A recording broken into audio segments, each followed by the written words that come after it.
수술 후에 미세침유남으로 나왔다, 청천벽력 같은 그런 상황이 아니라 괜찮은 상황이라고 생각하시고 안심하셔도 됩니다.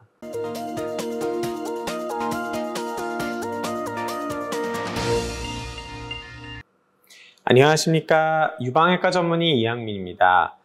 여러분들 상피내암으로 수술받고 나서 1기라고 얘기 들으시는 분들 심심치 않게 있으실 거라고 생각합니다. 그죠? 나는 수술 전에는 0기라 그래서 그래도 다행이다. 그래 얼마나 다행이야 했는데 수술 끝나고 1기입니다. 이러면 정말로 속상하죠. 아니 0기인 줄 알았는데 1기라니 그새 진행이 된 건가? 이럴 줄 알았으면 딴 데 갈 거 그랬나? 이렇게 걱정들을 많이 하시는데 보통 상피내암인 줄 알고 수술해서 1기로 나오는 경우 물론 다 그런 건 아닌데 미세침유남으로 나오는 경우가 꽤 종종 있습니다. 침윤성 유방암이 1mm 이하인 크기의 유방암일 때 우리가 미세침유남이라고 얘기를 합니다. 침윤이 아주 미세하게 있다라고 생각하시면 됩니다. 그러면 이거는 침윤이 있기 때문에 더 이상 0기가 아닌 1기가 맞아요. 그렇다면 이 미세침윤암과 상피내암이 차이가 있을지 여러분들 이제 걱정이 많으실 텐데 그것에 대해서 오늘 말씀을 드릴 건데요. 결론부터 말씀드리면 미세침유남은 무늬만 1기인 0기암이라고 보셔도 됩니다. 그러니까 1기는 1기지만 성격은 완전히 0기라고 보시면 돼요. 그래서 3중 음성이어도 미세침유남은 추가적으로 항암 치료도 안 하고 아무것도 안 합니다. 그 정도로 아주 초기 단계이고 아주 상피내암 수준으로 다행이라고 생각하시면 돼요. 왜 그러냐? 물론 미세침유남인 경우에서 실제로 림프절 전이를 하는 경우도 있어요. 미세침유남인데 림프절 전이가 있는 경우가 있습니다. 그러면은 병기가 1기가 아닌 이제 2기로 넘어가게 되는 거죠. 그럼 병기가 늘어나게 되고 항암 치료를 해야 될 수도 있죠. 그런데 이런 경우는 되게 드뭅니다.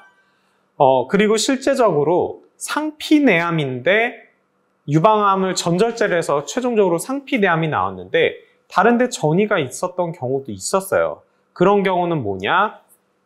0기였는데 아주 침윤성 부분이 아주 약간 미세침유남이 있다든지 아니면 아주 미세침윤보다 조금 더 진행된 상태에서 바로 다른 데로 전이를 해버린 거죠. 그런데 침윤성암이 있던 부분은 어떤 면역력에 의해서 몸의 면역력에 의해서 없어진 거라고 생각하시면 됩니다. 그렇게 된 경우도 저도 여태까지 한번 본 적이 있습니다. 그러니까 이렇게 정말 드문 경우가 있기는 하지만 이건 정말 만에 하나 진짜 거의 그냥 신경 쓰실 필요 없는 거의 로또 맞을 확률이랑 비슷한 정도의 확률일 뿐인 거고 이론적으로만 보나 임상적으로 보나 미세침유남은 예후가 아주 좋습니다.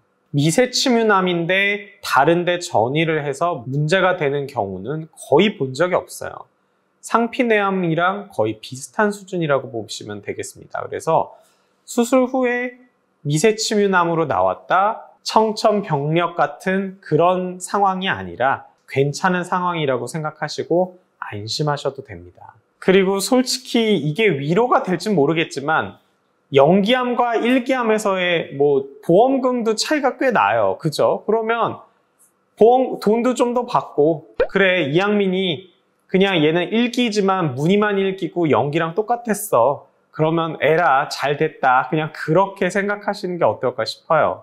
이건 정말 그냥 하는 소리고 여러분 상처받거나 그러시지 마시고 그 정도로 긍정적으로 생각하시라. 그런 의미라고 이해해 주시길 바라겠습니다. 그래서 여러분 오늘 상피내암과 미세침유남이 임상적으로 예후가 어떻게 차이가 나는지 이것에 대해서 말씀을 드렸고 다시 한번 말씀드리지만 거의 차이가 없습니다.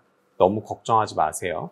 물론 치료도 거의 비슷합니다. 미세침유남이면은 3중 음성에서도 추가적으로 항암 치료를 하거나 그런 거 전혀 없어요. 그냥 거의 상피내암 수준으로 부분절제했으면 방사선 치료하고 만약에 호르몬 수용체 양성이면 타목시펜 먹고 그냥 그렇게 되는 거라고 보시면 되겠습니다. 그래서 여러분들 혹시 궁금하신 거 있으면 댓글로 문의 주시면 성심껏 답변 드리도록 하겠습니다. 감사합니다.